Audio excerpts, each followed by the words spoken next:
مکان بنا، 1 گھنٹے کے واسطے میں اس کو باہر بٹھایا گیا اور اس کے اوپر چھت ڈالی گئی۔ میں نے 80-90 سال اس مکان میں گزارا، اس سے باہر نہیں گیا۔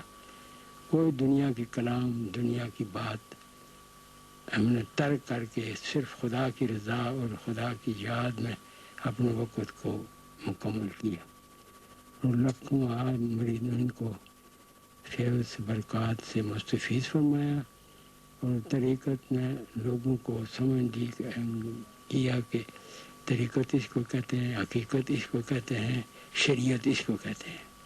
یہ 3 جزء ہیں، پہلے شریعت، پھر طریقت، پھر حقیقت۔ تو میں نے تعلیم حقیقت 80 برس اس مسند پر بیٹھ کر کی ہے۔ دنیاوی کلام کوئی نہیں کیا۔ ہزاروں لوگ میرے پاس آئے دنیاوی خواہشات کے واسطے، میں نے ان کو خدا کی طرف لگایا کہ بھائی دنیا تمہارے نیچے ہوگی، تم دنیا کے واسطے اوپر ہو جاؤ، قدم 2 ہٹا دو، ایک دنیا سے اور ایک آخرت سے۔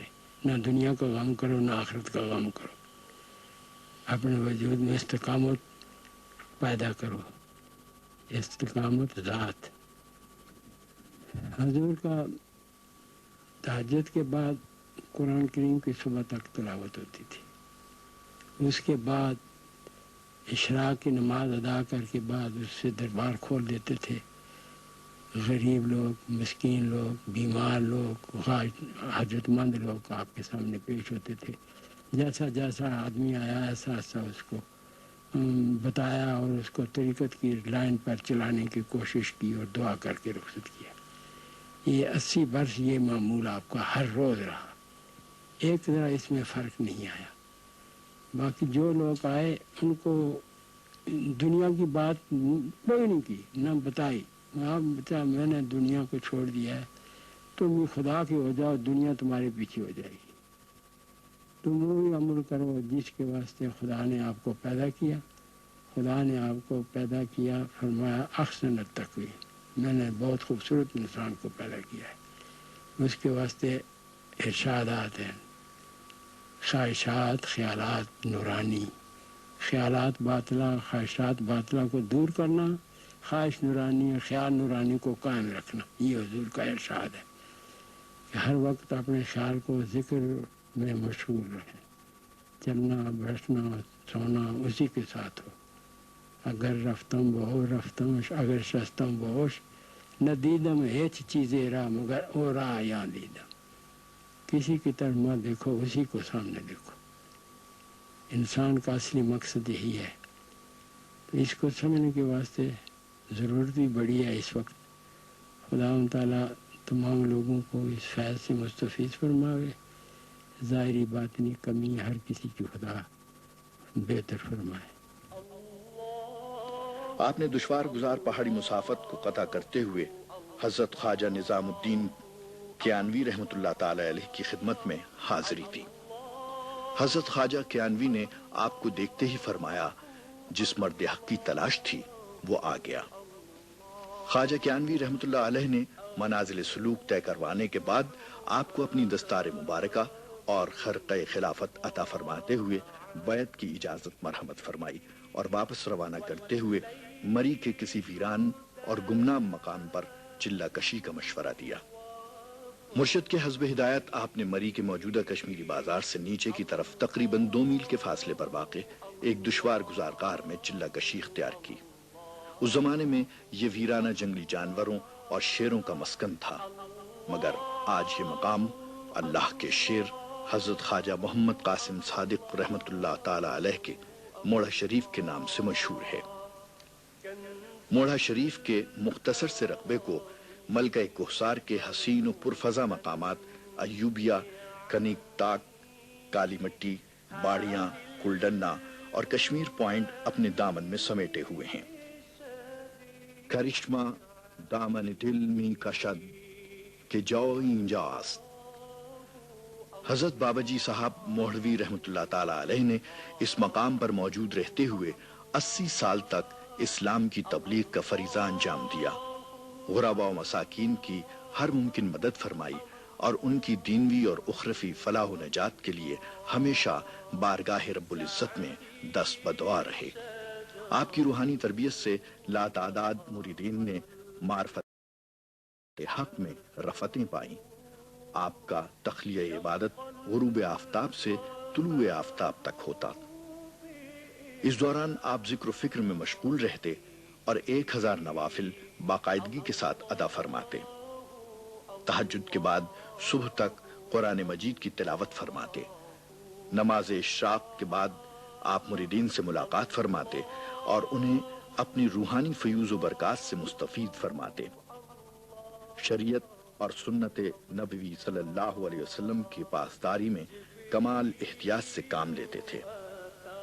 سرکار ختم المرتبت صلی اللہ علیہ وآلہ وسلم کے اسوہ حسنہ کو اپنانے کی تلقین فرماتے اور خود بھی اس کے پابند تھے۔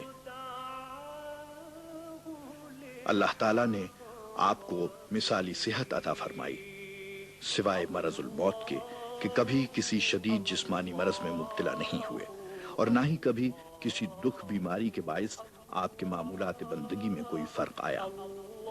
تقریباً 130 برس کی عمر میں مرض الموت کا حملہ ہوا اور کم و بیش 1 ماہ تک آپ بخار میں مبتلا رہنے کے بعد 20 نومبر 1943 کو شب کے 10 بجے بحالت نماز واصل حق ہوئے۔